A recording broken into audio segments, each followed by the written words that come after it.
Bonjour à toutes, j'espère que vous allez bien. Je suis très heureuse de vous retrouver pour parler aujourd'hui des enquêtes métiers. Donc, vous pensez enfin avoir trouvé le métier ou les métiers qui vous font vraiment vibrer. Mais avant de tout quitter, est-ce que vous avez vraiment vérifié qu'ils vous conviennent complètement? Donc aujourd'hui, on va parler de l'enquête métier, d'un allié qui est là pour éviter les erreurs et avancer en toute confiance. Et vous allez voir que c'est bien plus stratégique que ce qu'on pourrait penser au départ. Alors, pour que je puisse vous faire avancer sur cet outil en particulier, je vous propose qu'on regarde 3 points essentiels qui vont être déjà pourquoi faire une enquête métier. Le deuxième point, c'est comment est-ce qu'on trouve les bons interlocuteurs, ce qui est souvent la partie qui semble au préalable être la plus difficile. Et troisièmement, les questions à se poser pour aller à l'essentiel directement en enquête métier, pour que ce soit vraiment un outil qui soit utile, efficace et qui vous fasse gagner du temps. Donc sur la question du pourquoi faire une enquête métier, j'aime bien expliquer l'utilité de l'enquête métier pour que vous puissiez comprendre que c'est bien plus que juste un petit questionnaire dans lequel on pose 10 questions et qui font bien sur un dossier, qui vont pas avoir une utilité particulière. Non, l'idée c'est que vous puissiez vraiment comprendre comment est-ce qu'on en fait un outil qui soit vraiment utile. Premièrement, l'enquête métier, on sait que ça sert à comprendre le quotidien réel du métier. C'est pas juste une version fantasmée du métier, mais la réalité. Pourquoi? Et pourquoi c'est important de parler avec des humains et pas uniquement de faire des recherches sur Internet? Parce qu'effectivement, sur Internet, on trouve des témoignages, des vidéos, plein de choses qui sont très utiles et très sympas. Sauf que ce que vous allez retrouver aujourd'hui sur le net sont des versions un petit peu quand même utopistes, parce que souvent ce sont des versions qui sont un peu sympathiques pour attirer des gens dans des formations, etc. L'idée, c'est que vous puissiez avoir une version totale et en 360 du métier que vous visez. Quand vous allez faire une enquête métier, et si possible donc avec plusieurs personnes, ils vont répondre avec le prisme de leur réalité, c'est-à-dire moi j'aime bien mon métier, par contre j'y vois plutôt tel ou tel inconvénient. Alors que quelqu'un d'autre va vous sortir d'autres inconvénients de ce métier-là que vous n'auriez peut-être même pas envisagé. Donc la première chose à savoir, c'est qu'effectivement, on va poser des questions pour comprendre vraiment une vraie vue globale du métier, tous les aspects, positifs, négatifs, pour pouvoir s'orienter vraiment un peu plus judicieusement et être sûr de son choix. Donc ça, c'est la première chose. Deuxième chose, c'est que une enquête métier bien réalisée, ça doit vous permettre normalement d'identifier, les éventuels freins ou difficultés qui pourraient se mettre un petit peu sur votre chemin dans votre transition professionnelle. Typiquement, quand on fait une enquête métier, le genre de questions qui vont être intéressantes, ça va être par exemple d'essayer de voir le parcours professionnel des gens que vous allez enquêter. Est-ce qu'ils ont une posture particulière? Est-ce qu'ils sont passés par des écoles en particulier ou par des sites de recrutement en particulier? Vous allez voir qu'il peut y avoir pas mal de choses comme ça qui vont être en lien.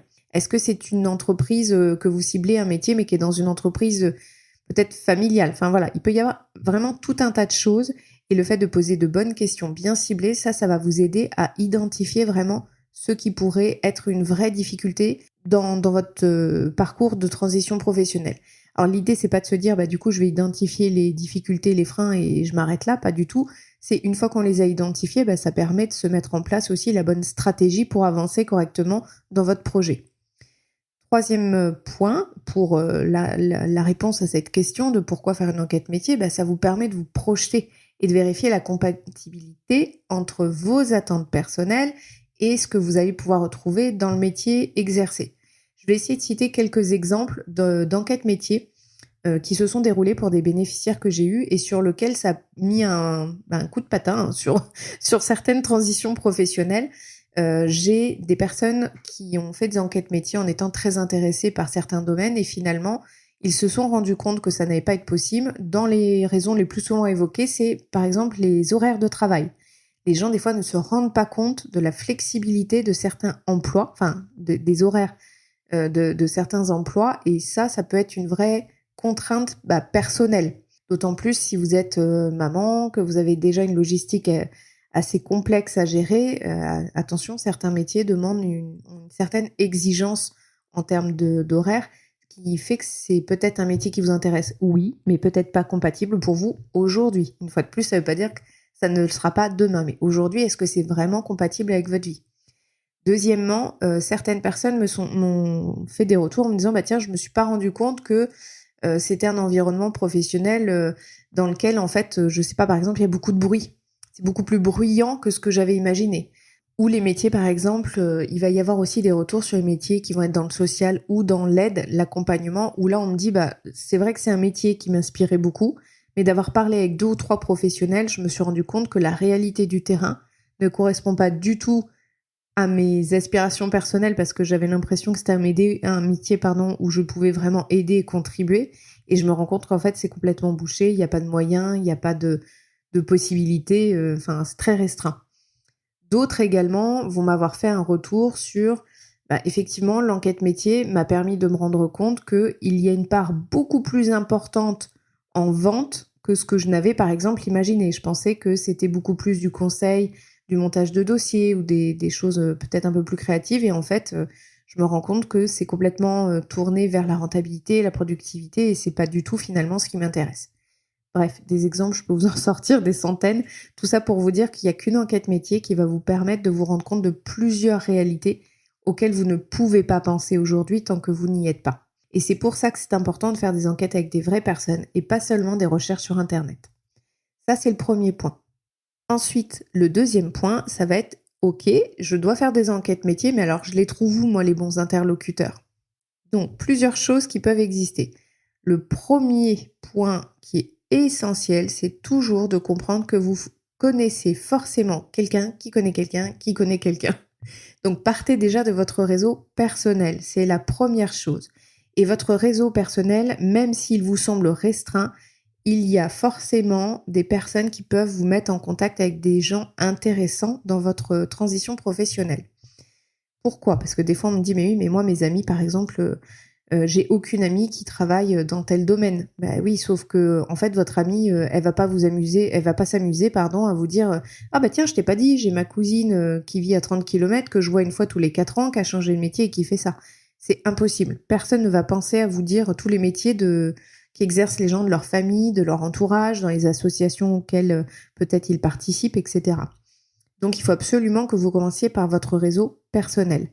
L'idéal, c'est de faire un message groupé. Ne cherchez pas à savoir si ça va marcher ou pas, à cibler une personne ou une autre. On s'en fiche. Vous l'envoyez à tout le monde et vous verrez, c'est obligatoire. En général, il y a toujours au moins 1 ou 2 retours.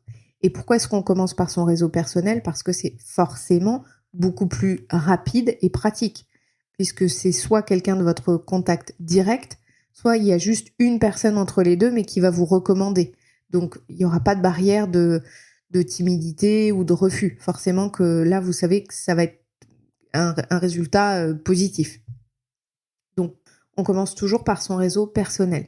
Si vous faites partie d'un groupe de parents d'élèves, si vous faites partie d'un groupe de danse, si vous faites un instrument de musique, si vous avez un lien sur des réseaux, je sais pas moi, copain d'avant, peu importe, essayez vraiment tout ce qui est possible en termes de réseau personnel. C'est pas juste les 10-15 personnes que vous voyez le plus souvent.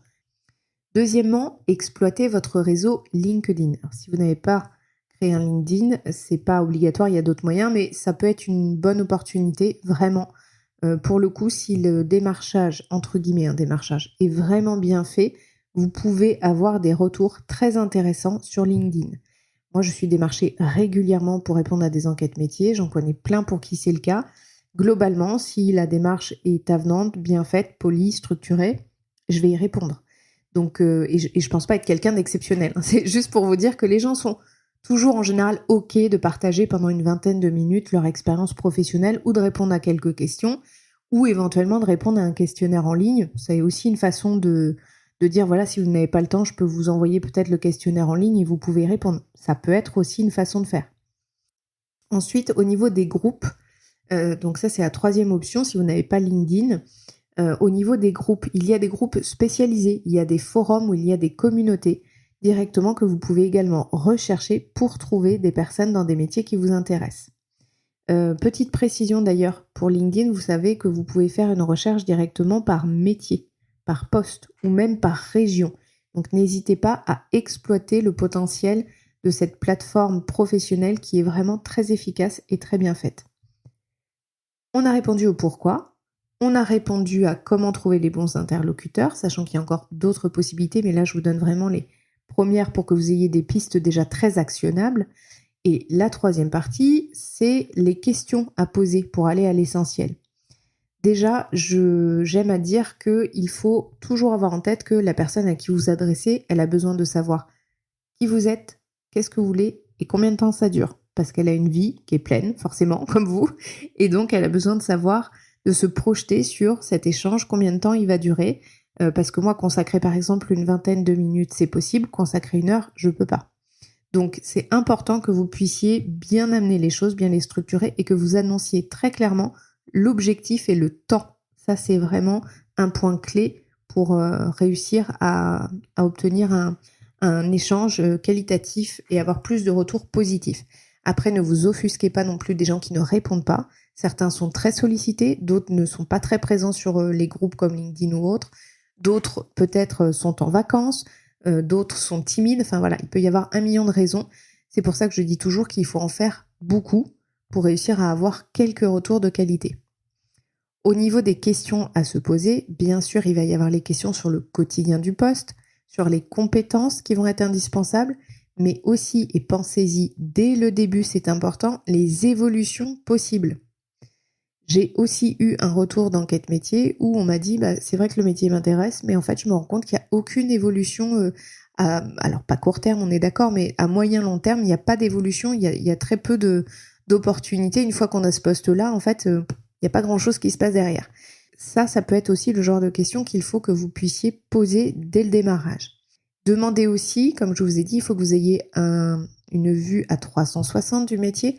Donc, demandez aussi les difficultés et les imprévus que peuvent avoir le métier pour voir les choses positives, mais aussi prendre en considération et avoir une vue sur les choses négatives. Et enfin, il y a 2 questions importantes. La première, c'est les modes de recrutement généralement utilisés dans ces métiers. Vous allez gagner beaucoup de temps à poser cette question dès vos enquêtes métiers. Certaines filiales, entreprises ou domaines utilisent des sites en particulier. Certaines entreprises passent toujours par une boîte intérim, vont faire des contrats en intérim et après seulement vont CDIser. D'autres vont choisir encore, pour certains métiers, ça arrive, de passer par les journaux. Bref, il peut y avoir beaucoup de façons de recruter très différentes et c'est important que vous sachiez déjà vous positionner un petit peu au démarrage parce que là encore, ça va jouer sur la stratégie que vous allez devoir opter si vous choisissez de poursuivre dans cette direction. Ça ne sert à rien, par exemple, de faire toutes les boîtes intérim si on vous dit que le recrutement ne se fait que dans le cadre d'un salon de l'emploi. Au moins, vous avez votre réponse et vous savez comment stratégiquement vous préparer au mieux. Il y a aussi certains métiers qui font ce qu'on appelle du marché souterrain, c'est-à-dire que là, les actions efficaces vont être développer leur réseau et participer peut-être à des événements et ça ne servira pas à grand-chose de voir les offres. Il y a peu de chances que vous voyez des offres de qualité sur les sites. Là, je vous ai donné donc les points essentiels, donc le quotidien du poste, les compétences, les évolutions possibles, les difficultés, les modes de recrutement et bien sûr la tranche de salaire ou la fourchette de salaire. Là, c'est très important que vous entendiez bien le mot que je dis. Quand on s'adresse à quelqu'un qu'on ne connaît pas ou peu, en France, la question de salaire est toujours complexe. On ne peut pas demander à quelqu'un combien il gagne, c'est assez peu recommandé puisque ça passe souvent plutôt mal. Certains sont libres et libérés sur le sujet, mais on va être honnête, c'est quand même pas la majorité. Donc, et vous pouvez pas partir dans un environnement de travail si vous n'avez aucune idée de la tranche de salaire à laquelle vous pouvez vous attendre, ce qui est normal aussi. Pour que vous puissiez aborder cette question sereinement et que vous ayez quand même une réponse qui soit utile à vous, en dehors de faire bien sûr après une enquête de marché, mais ça on en parlera plus tard, c'est de demander quelle est la tranche de salaire ou la fourchette de salaire moyenne généralement sur ce type de poste en niveau d'expérience, en phase de démarrage en termes de niveau d'expérience. Là, les gens vont pouvoir vous répondre et vous aurez un retour beaucoup plus efficace. Maintenant, en termes d'outils, moi ce que je vous propose, c'est éventuellement de passer par des documents déjà existants qui se trouvent facilement sur Internet, ou éventuellement, vous pouvez essayer de créer avec l'intelligence artificielle, vous prenez une base neutre, Vous mettez vos centres d'intérêt à vous, vos préoccupations, et là, vous lui demandez à l'intelligence artificielle, avec ChatGPT par exemple, ou un autre, là, vous demandez, voilà, voici mes centres d'intérêt, mes préoccupations principales, voilà le type de métier auquel je m'intéresse et pour lequel j'ai besoin d'obtenir des informations. Propose-moi une trame de questionnaire un peu plus ciblée par rapport aux éléments dont j'ai besoin pour prendre une décision réfléchie par la suite. Voilà, ça c'est une possibilité pour vous. Et enfin, on va passer à la dernière partie de cet épisode qui va être transformer une enquête métier en opportunité. N'oubliez pas que l'enquête métier reste le meilleur moyen de montrer votre posture. C'est plus facile de demander à quelqu'un d'échanger une vingtaine de minutes que de lui demander de vous embaucher ou de demander de réaliser un stage au sein de l'entreprise. Donc c'est vraiment le point de départ essentiel, une enquête métier. Il y a une expression qui dit « on n'a jamais deux fois l'occasion de faire une bonne première impression ». Je ne la dis peut-être pas exactement comme il faut, mais cette citation, elle a tout compris. C'est-à-dire que si jamais vous avez la possibilité d'utiliser le levier de l'enquête métier pour ensuite demander un stage en entreprise, le fait d'avoir eu un très bon premier échange avec une bonne posture professionnelle, que vous ayez montré que vous êtes arrivé à l'heure, que vous présentez bien, que vous étiez sincèrement intéressé par la personne et par le métier, ça va être beaucoup plus facile d'engager la demande après de demander un stage. Donc je vous conseille vivement de penser à ce moyen de réaliser, à cet outil, comme un levier d'opportunité pour la suite. Ensuite, ça vous permet de garder et d'étendre votre réseau professionnel. Donc à partir du moment où vous connectez avec des gens que vous réalisez des enquêtes métiers, vous pouvez les ajouter sur votre réseau et n'hésitez pas à regarder un petit peu les actualités qui peuvent se passer de temps en temps sur ces personnes si elles sont donc dans des domaines ciblés. Et enfin, ça vous permet de vous positionner pour peut-être des futures opportunités de stage, pour peut-être du recrutement ou pour peut-être même du mentorat. En tout cas, ce qui est important, c'est que vous compreniez qu'il faut que vous utilisiez l'enquête métier pour pouvoir créer du lien et enrichir votre réseau. On arrive maintenant à la conclusion de cet épisode. Je vous redonne les étapes clés.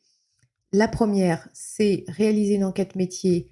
Pourquoi la réaliser? Avec tous les points que je vous ai évoqués. Comment trouver les bons interlocuteurs? Les questions à poser pour aller à l'essentiel. Et enfin, nous avons vu comment transformer votre enquête métier en opportunité. Si vous n'avez pas encore réalisé d'enquête métier, je vous encourage du coup vivement à passer à l'action. Vous allez voir que la première est un petit peu difficile à demander, mais qu'après, c'est comme tout, c'est un exercice. Plus on le fait, plus on s'y habitue, plus ça devient naturel. J'ai hâte de vous retrouver très prochainement pour un prochain épisode et n'oubliez pas de vous abonner et de laisser un avis sur la plateforme de votre écoute. Je vous dis à très bientôt.